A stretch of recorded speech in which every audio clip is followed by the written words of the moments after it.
चलिए देखते हैं 2023 में जो पेपर आया था।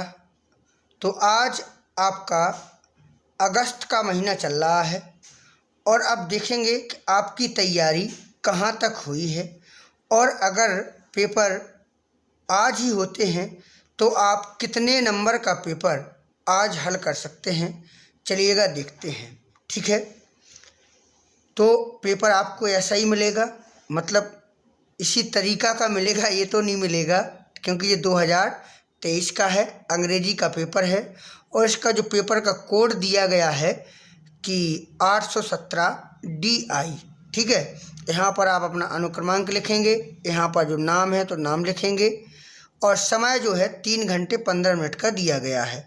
तो ये इंस्ट्रक्शन है, निर्देश दिए गए हैं, ये पढ़ना पड़ेंगे। First 15 minute are allotted for the candidate to read the question paper, यानी कि इनको पढ़ना है, पहले 15 मिनट पढ़ने के लिए दिए गए हैं। ऑल क्वेश्चन आर कंपलसरी, प्रत्येक प्रश्न अनिवार्य है। The question paper has 2 parts, part A and part B, यानी क्वेश्चन पेपर जो है पार्ट ए और पार्ट बी में है। Part A consist of 20 multiple choice question of 1 mark each that have to be answered on MR OMR answer sheet, यानी कि part A में जो है 20 बहुविकल्पी प्रश्न आएंगे और जो 1 नंबर के होंगे, इनकी आपको OMR शीट पर आंसर देने होंगे, मतलब कोई कटिंग वगैरह नहीं करना है। तो यह निर्देश आपको पढ़ना है और बाकी पेपर देंगे तो आपको धीरे धीरे सब पता चल जाएगा, ठीक है। चलिएगा हम शुरू करते हैं पेपर को। तो यहाँ पर दिया गया है अनसीन पैसेज पार्ट ए। तो पार्ट ए में देखेंगे, read the following passage carefully and answer the question that follow choosing the correct option, ठीक है। इसको पढ़ना है, फिर इसका आप आंसर देंगे, 3 नंबर में आएगा। An old man was distressed because his son always quarrelled with one another, यानी कि एक जो बूढ़ा आदमी था वो बहुत दुखी था क्योंकि उसके जो पुत्र थे हमेशा झगड़ते रहते थे एक दूसरे से। One day he called them to him, एक दिन उसने उन्हें बुलाया। And showed them a bundle of stick tied together, और उन्हें दिखाया। अ बंडल ऑफ स्टिक मन होता है एक लकड़ियों का गट्ठा, टाइड टुगेदर एक साथ बंधा हुआ। He asked if any one of them was strong enough to break them, कि यदि इनमें से इनको कोई तोड़ देगा। First and then another tried, पहले ने और बाकी ने कोशिश किया। वट दे ऑल फेल्ड, लेकिन वे सभी असफल हो गए। ही देन अनटाइड द बंडल, तब उसने बंडल को खोल दिया, अनटाइट कर दिया। एंड टोल्ड देम, और उनसे कहा, ब्रेक ईच स्टिक स्पिरिटली, अब एक एक करके तोड़ दीजिएगा स्टिक को। दिस दे डिड ईजली, और ऐसा उन्होंने जल्दी से कर लिया। And all the sticks were soon broken into pieces, और सभी जो लकड़ियाँ थीं वो आसानी से टूट गईं। दस ही टॉट देम, इस प्रकार उसने उन्हें सिखाया। दैट की united they would be strong, यानी कि एकता उन्हें ताकतवर रखेगी। But disunited they would always weak, और विखंडता उनको कमज़ोर बना देगी, हमेशा कमज़ोर बनाएगी। इस पैसेज को पढ़ा। अब इसके जो संबंधित क्वेश्चन आंसर हैं उनको सॉल्व करना है। तो देखेंगे, ओल्ड मैन वाज डिस्ट्रेस्ड, बूढ़ा आदमी दुखी था। बिकॉज, क्योंकि, ऑप्शन दिए गए हैं तो इसका उत्तर है his son quarrelled sometimes with him, ये गलत है, ये सही नहीं है, लगा है, ये बच्चे का है। His son quarrelled with their friend, his son always quarrelled with one another, ये सही है, तीसरा वाला आपका सही है कि उनके पुत्र हमेशा एक दूसरे से लड़ते थे। दूसरा दिया गया है, an old man was distressed, बूढ़ा आदमी दुखी था। इट मीन्स ही वाज, इसका मतलब वह क्या था, हैप्पी, हेल्पफुल, एंग्री, सैड, इसका मतलब वह दुखी था। आगे है, which word in the passage is opposite of weak, तो वीक का अपोजिट क्या है, तो वीक मीन्स होता है कमज़ोर और इसका उल्टा होगा ताकतवर, तो स्ट्रांग मीन्स हो जाएगा ताकतवर, ठीक है। चलिएगा हम आगे देखेंगे।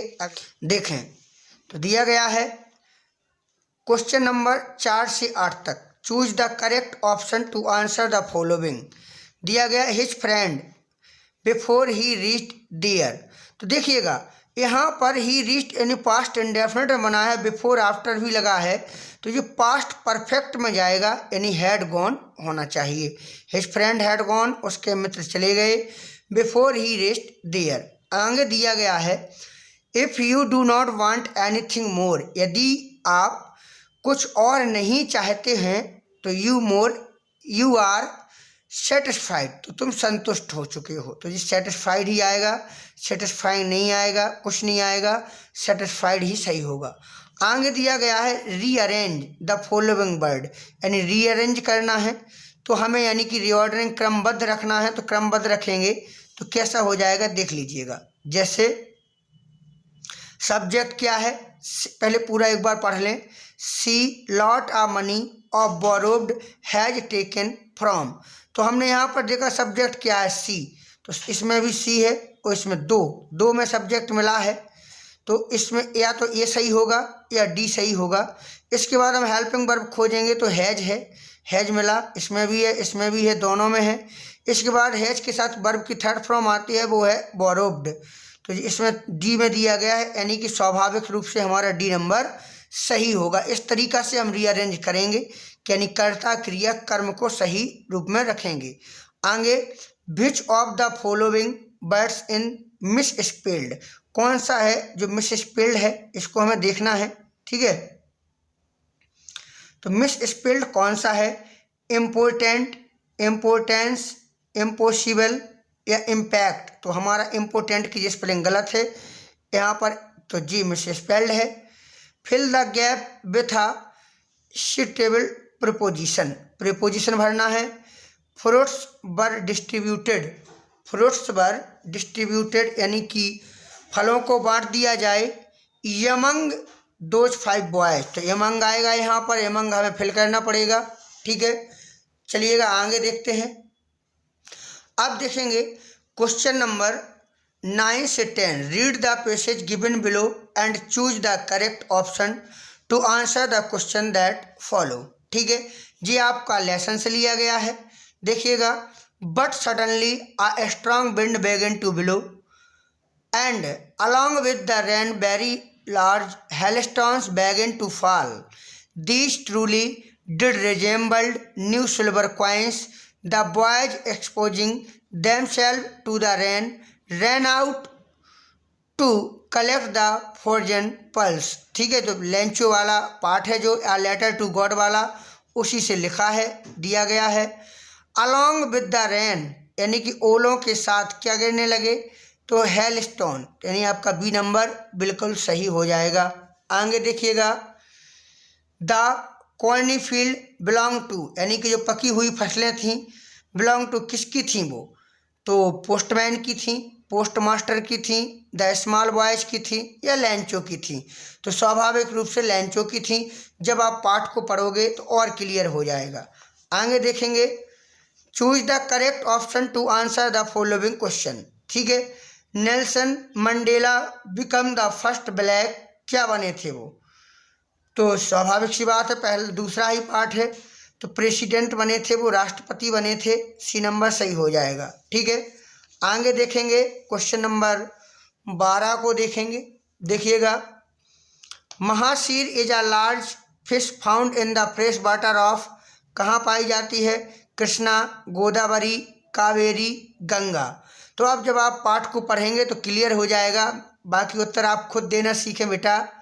The bus fare from Balli's village to town was, कितना पैसा लगता था, तो 30 ही लगता था, 30 लगता था। पाठ को पढ़ोगे और अच्छा आनंद आएगा सॉल्व करने में, ठीक है। यहाँ पर पोएम दिया गया है, some say the world will, पहला पोएम है will end in ice, some say end in fire, some say in ice, from what I have tasted of desire, I hold with those who favour fire. आगे who is the speaker in the above line, इन पंक्तियों में speaker कौन है, स्वाभाविक सी बात होगा, कवि ही कहेगा, पोएट होगा। In the speakers opinion the world will and, किससे ख़त्म होगा संसार? तो स्वाभाविक सी बात है, आइस से भी और फायर से, यानी क्वेश्चन नंबर का जो 15वां है उसका सी नंबर बिल्कुल सही हो जाएगा। आगे बढ़ते हैं। आगे दिया गया है कि क्वेश्चन नंबर 16 से 20 है, अंतिम चरण में बहुविकल्प जा रहे हैं। Hari Singh did not know how to cook but told that he could cook because, क्योंकि उसे काम की तलाश थी। He wanted work and food, क्योंकि वह काम करना चाहता था, भोजन चाहता था। During treatment of the dog the doctor, तो क्या इसका सही होना चाहिए बताइए? ट्रीटमेंट, कुत्ते के ट्रीटमेंट के दौरान doctor kept an eyes on the dog giving him no food but plenty of water, बिल्कुल सही है। यानी कि आपका जो पंफरी वाला पार्ट है देखा भी होगा आपने, कुत्ता है, ट्रिकी रहता है, उसका बड़ा हो गया होगा आपका। Ebright's mother gifted him a book, तो एवराइट्स, ठीक है, तो आपको इसमें से पढ़ोगे पार्ट तो क्लियर हो जाएगा। ऐसे ही 19वें नंबर पर देखें, which of the following statement is correct, कौन सा सही है?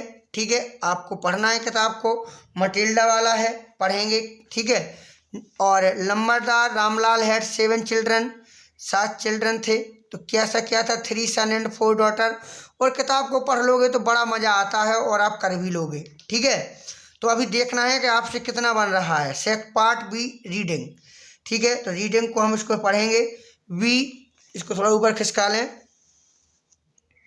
We sometimes think that it would be very nice to have no work to do.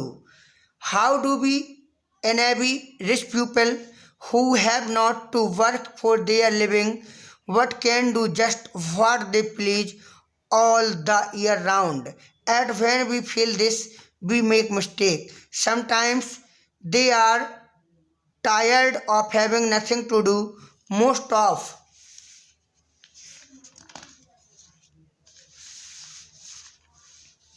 are happy when we have regular work to do.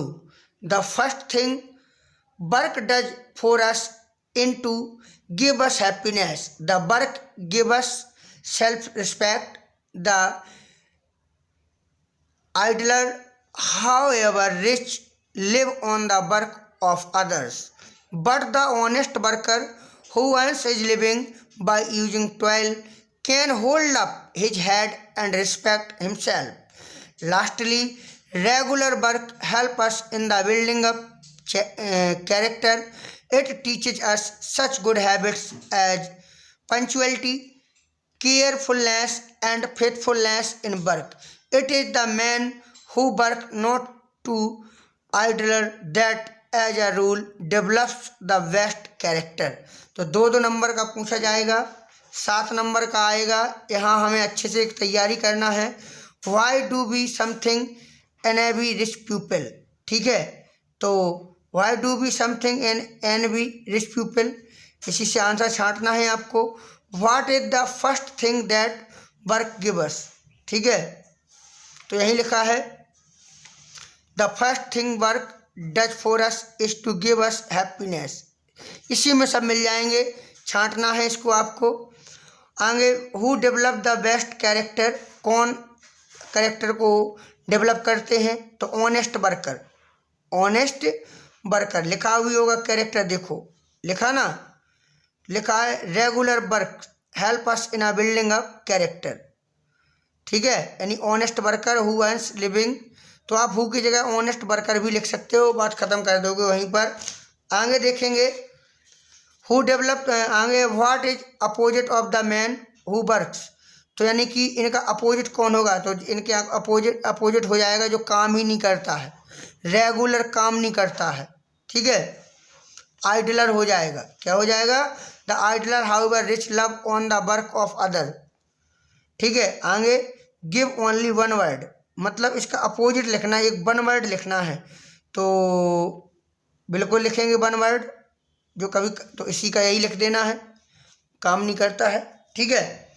अब आ जाइए writing, writing में आ जाइए, जिस 4 number में आना है, आया था write a letter to your friend to invite him, तो अपने मित्र को आमंत्रण करने के लिए एक पत्र लिखना है। Attend your Elder sister marriage, अपनी बड़ी बहन की शादी में बुलाने के लिए अपने मित्र को पत्र लिखना है। या आप ये भी कह सकते हैं, write an application to the principal of your college that the college library is lacking its function. ठीक है, इस पर भी आप लिख सकते हैं। और तीसरा क्वेश्चन है, write a report on the science exhibition मंसूता प्रदर्शनी in your college in about 80 to 100 words, यानी कि एक रिपोर्ट लिखना है। रिपोर्ट तो बताई भी होगी आपके सर ने, अगर नहीं भी बताई हैं तो मैं करवा दूंगा जब मैं पढ़ाऊंगा अलग से रिपोर्ट। तो हिंट दिए गए हैं, डेट, इनोग्रेशन, इनोग्रेजे वाला मीनिंग आपने देखा होगा, नेल्सन मंडेला वाले पाठ में दिया गया है। ठीक है, समारोह वगैरह, models, exhibited, gathering, overall, impression and experience, सबके मतलब मिला के लिखना 6 नंबर में आएगा। अगर आप ये नहीं करना चाहते हैं तो अथवा में दिया जाएगा एक ऐसे। ठीक है, taking clues given below write an article on uses and misuses of a mobile phone. तो मोबाइल फ़ोन के यूजेज और अनयूजेज पर आपको एक निबंध लिखना है।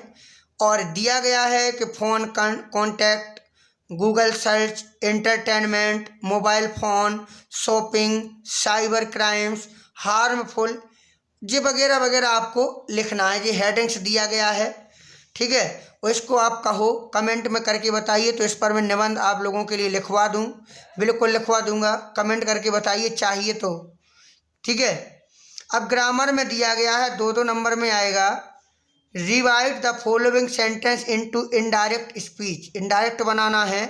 Mohan said to Seema please help me, तो यहाँ आप बना सकते हैं, मोहन रिक्वेस्टेड सीमा, कॉमा की जगह हम टू लगा देंगे, फिर हो जाएगा हेल्प हिम, हेल्प हिम। ठीक है, change the following into passive voice, इसका पैसिव बनाना है। तो आप बनाएंगे I am writing a letter, तो बनाएंगे a letter is being written by me, ऐसे हो जाएगा। पंचुएशन करना है, तो सी का एस कैपिटल बनाएंगे, सेड टू मी कॉमा, यहाँ इन्वर्टेड कॉमा, हैव का एच कैपिटल बनाएंगे, you ever been to Goa का जी कैपिटल बनाएंगे, क्वेश्चन मार्क लगाएंगे, इन्वर्ट कॉमा बंद करेंगे। Translate the following into English, इसको हमें अंग्रेजी बनाना है। इस स्टोरी को हम अलग से बना के दे देंगे, समय ज़्यादा नहीं करना है, क्योंकि हम समझ रहे हैं कि अगर आज पेपर आता है तो हम कितना हल कर सकते हैं। ठीक है, वो स्टोरी अगर चाहिए तो कमेंट करके बताइए, मैं अलग से स्टोरी पूरी बोर्ड पर समझा के एक एक चीज़ को बता दूंगा। आगे लिटरेचर, लिटरेचर को देखना है कौन कौन क्वेश्चन पूछे गए हैं और आपकी तैयारी अभी तक कैसी है। ठीक है, लिटरेचर में answer the following question in about 30-40 words, तो 6 नंबर का आना, 3-3 नंबर के 2 क्वेश्चन आएंगे। Who was Anne Frank, where did she write a diary, ये कर सकते हैं। अगर ये नहीं बन रहा है तो व्हाट इज कूर्ज फेमस फॉर, ये भी लिख सकते हैं। और इसके बाद what was लैंचो remark for the post office employees, इसको भी आप लिख सकते हैं। या फिर what was the meaning of freedom from Mandela, ये भी आप कर सकते हैं।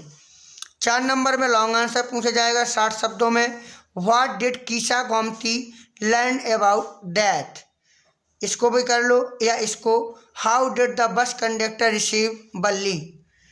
अब इसके बाद तीसरा नंबर में दिया गया है, how will you know in the jungle whether it is the Asian lion और सम अदर बीस्ट। या write 4 line of any poem precept in your syllabus. ठीक है, तो 4 लाइन की कविता लिखना है। और इसके बाद central idea, central idea poem दिए गई हैं, 3 नंबर का आएगा। How to tell wild animals, Amanda या द ट्रीज, 3 में से एक में से कोई भी आप सेंट्रल आइडिया लिख सकते हैं। आगे दिया गया है question number 9, answer any one of the following in about 30-40 words. 3 number में पूछा जाएगा, what treatment did the doctor give to Tricki, पहले ही पार्ट से आया है। ठीक है, एक करना है, कुल 3 नंबर में पूछा गया है। या जे ना बने तो जे भी लिख सकते हो। When did the tehsildar sahib come to Bholi's village, ये भी कर सकते हो। और अंतिम क्वेश्चन है 4 नंबर में, लॉन्ग आंसर है how was Bholi taken to school for her primary education. कहने का मतलब ये है कि भोली वाला पार्ट बहुत इम्पोर्टेंट है और इससे बहुत ज़्यादा क्वेश्चन आते भी रहते हैं। ठीक है, तो देखो अभी यहाँ पर भी आया 3 नंबर में, यहाँ पर 4 नंबर में आया, तो 7 नंबर का भोली वाला पार्ट आया है। तो हमें तैयारी अच्छे से करना है। ठीक है, और कोई समस्या है तो ज़रूर बताएं और कुछ समय बाद हम लाइव क्लास भी लेंगे। ठीक है, चलिएगा, धन्यवाद।